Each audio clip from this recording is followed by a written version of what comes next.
What's up, everybody? I'm here with Chapter 36 of Book 3 of the Royal Rangers series, Duel at Araluen. Let's go ahead and get into it. Maddie shoved her way through the Scandians, who were bunched in the gatehouse doorway, and emerged onto the battlement's walkway.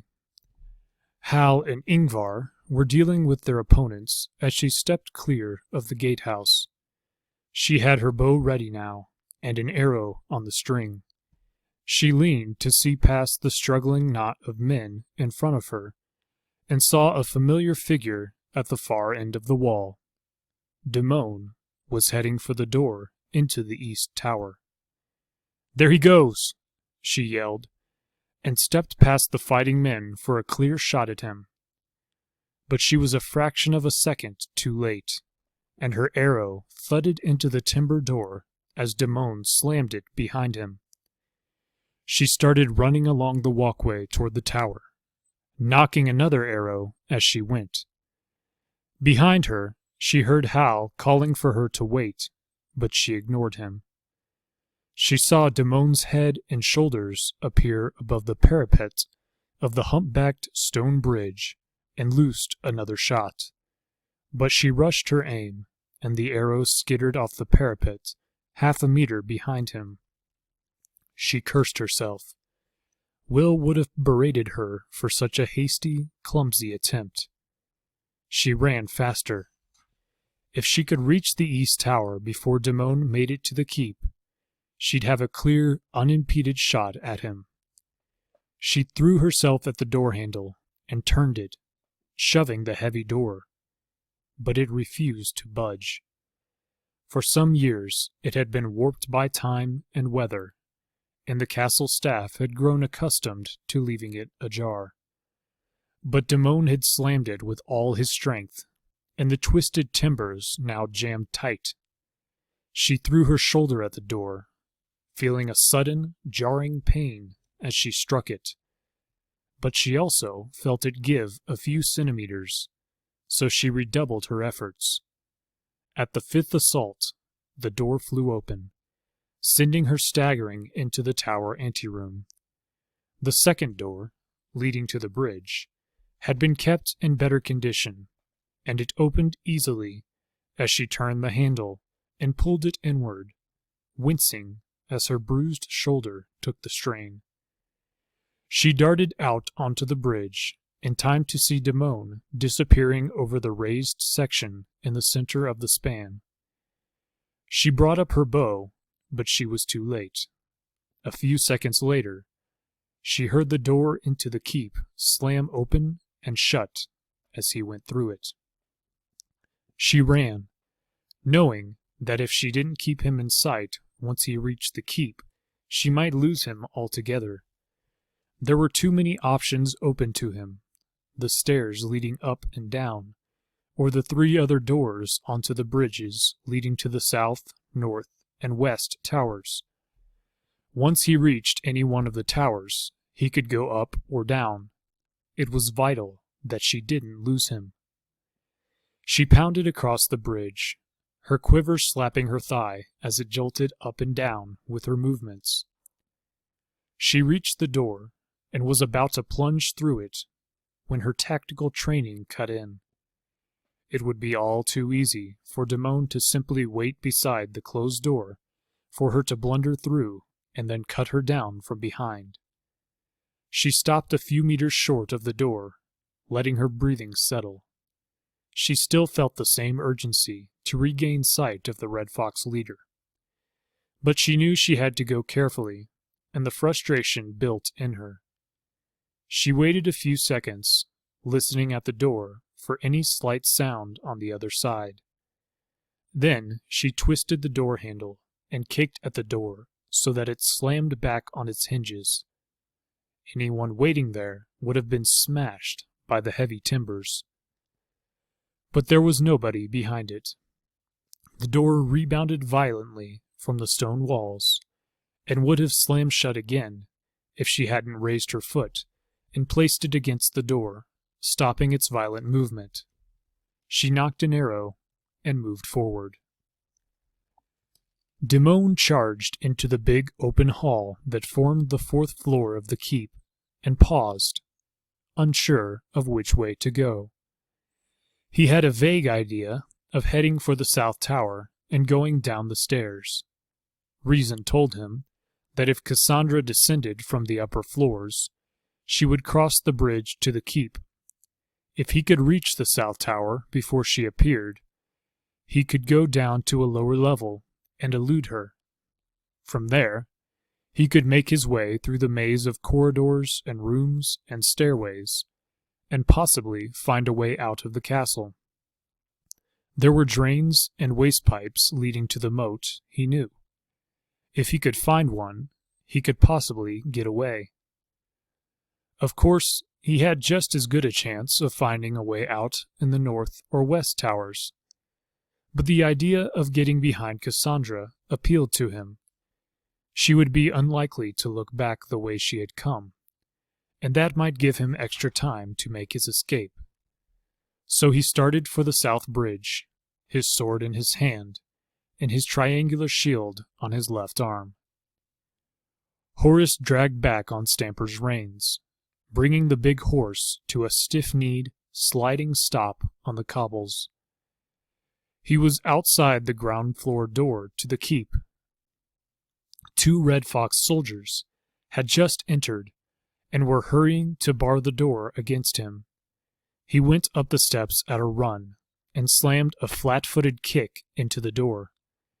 He heard cries of alarm and the crash of falling bodies as he did so.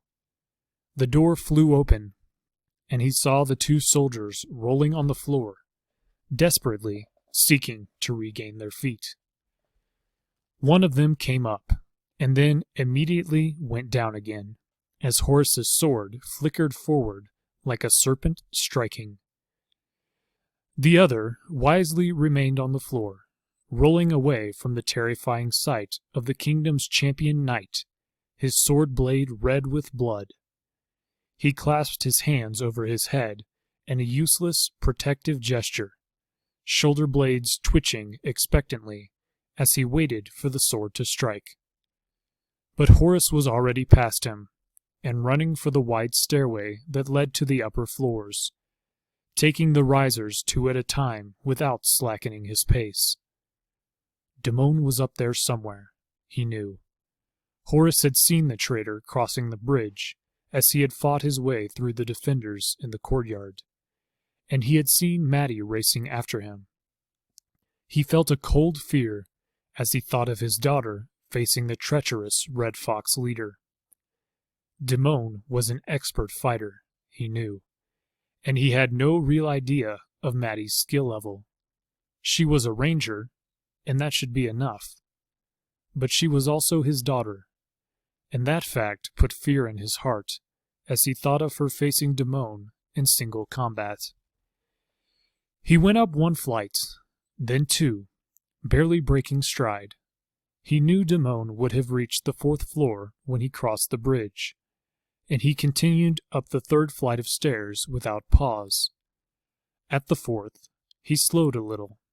Like Maddie, he knew that too much haste now could well leave him open to ambush as he reached the top of the 4th flight. He slowed his pace, his sword ready in front of him, his buckler high and covering his left side. Damon was halfway to the south doorway when it opened, and Cassandra stepped into the hall, her katana gleaming in her hand. At almost the same moment, he heard the eastern door slam open, and turned to see Maddie advancing through it, a bow in her right hand, arrow knocked on the string. "Stop right there, Damon," Maddie called.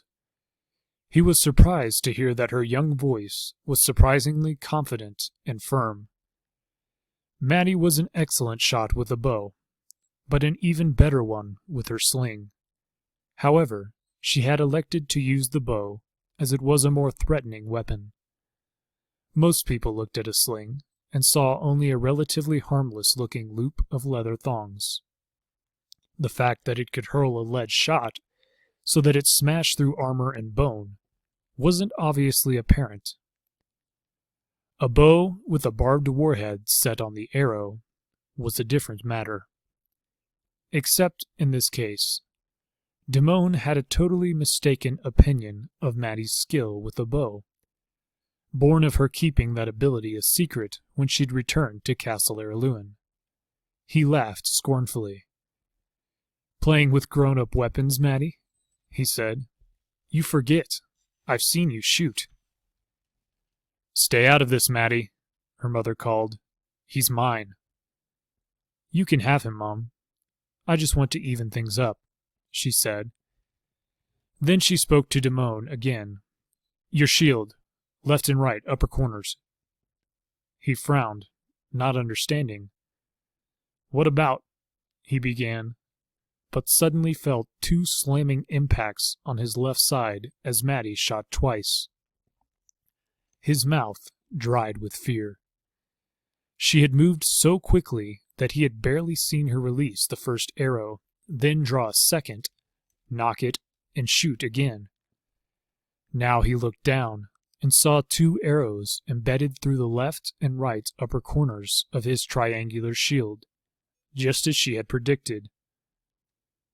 On the left-hand side, the armor-piercing bodkin point had punched through the leather and wood of the shield and protruded 10 centimeters on the other side. He appraised her with a new level of understanding, taking in the cowled, camouflaged cloak and the wool and leather leggings and jerkin. She was dressed and equipped as a ranger, he realized, and she had just shown a ranger's skill with a bow, hitting his shield twice in such quick succession.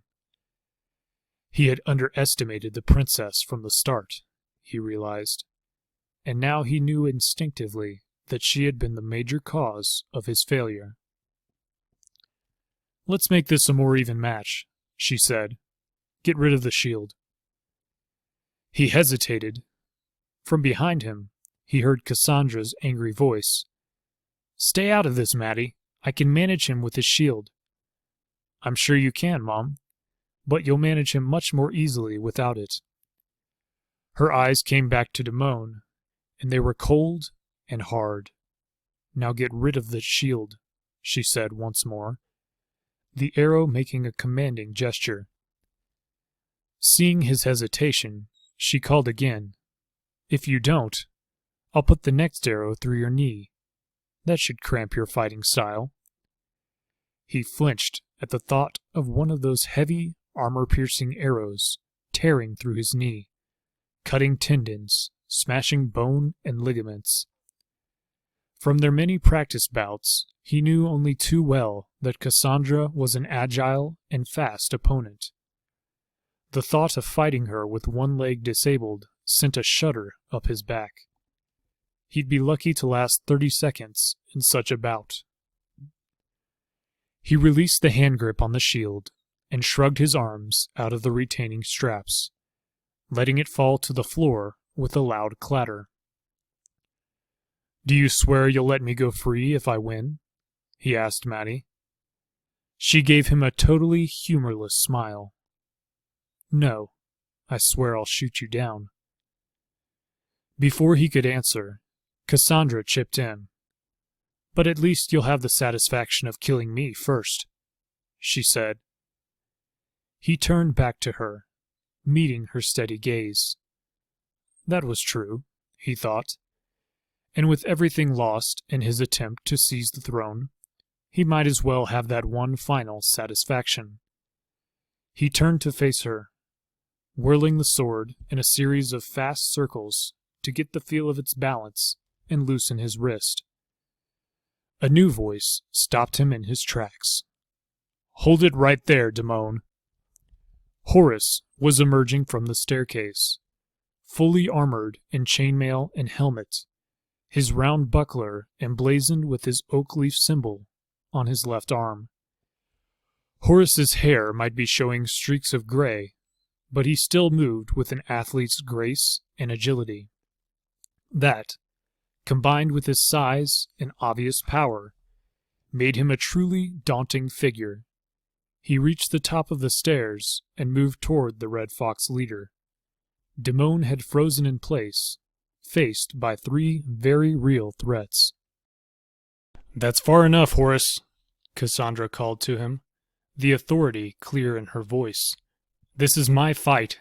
Stay out of it." "I'm your champion," Horace pointed out. He had been appointed Cassandra's official champion when they married. As such, he could fight in her stead if she were ever challenged to combat. "Not this time," Cassandra said, her voice tight. "She's right, Dad," Maddie told him. "This is her fight." Then, in a lower voice, she added, "But if he even looks like hurting her, I'll kill him." He hesitated, unhappy with the situation. Seeing him weaken, Cassandra spoke again. "I mean it, Horace. Stay out of this." "Yes, you can fight me after I kill your wife," Damon said sarcastically. Horace started forward, but a gesture from Cassandra stopped him. She was a born princess, and she was used to commanding and being obeyed. The door behind her opened, and 3 of her men moved into the room, followed by her father, limping and leaning on his sword. He had heard the exchange from outside on the bridge. "Cassandra's right, Horace," Duncan said. "If she's going to rule this kingdom, she should be the one who ends this rebellion and this rebel." "You're assuming, of course, that I won't kill her," Damon sneered. Duncan eyed him impassively. "She shouldn't have any trouble with a scum like you," he said calmly. He leaned back against the door with a sigh as he took some of the weight off his injured leg. He was confident in his daughter's ability to deal with the traitor, and equally confident that, if she looked like she was losing, his granddaughter would settle the matter for her. She was a protégée of Will and Halt, after all, and he knew they were pragmatists who held no false ideas about giving an enemy a fair chance, particularly one as evil as this. Damon looked back at Cassandra, standing in her ready position, the katana held forward in her 2-handed grip. Her face was pale and set in a determined expression. She looked ready to meet him. Again, he swung the sword in a few preparatory circles. "You're going to die," Damon said softly, beginning to shuffle forward. Cassandra stood her ground. "Yes," she replied, "but not today." All right, that's going to bring us to the end of chapter number 36. Thank you all for joining me. Thank you for listening. And I will catch you guys next time in chapter 37. God bless, and have a good one.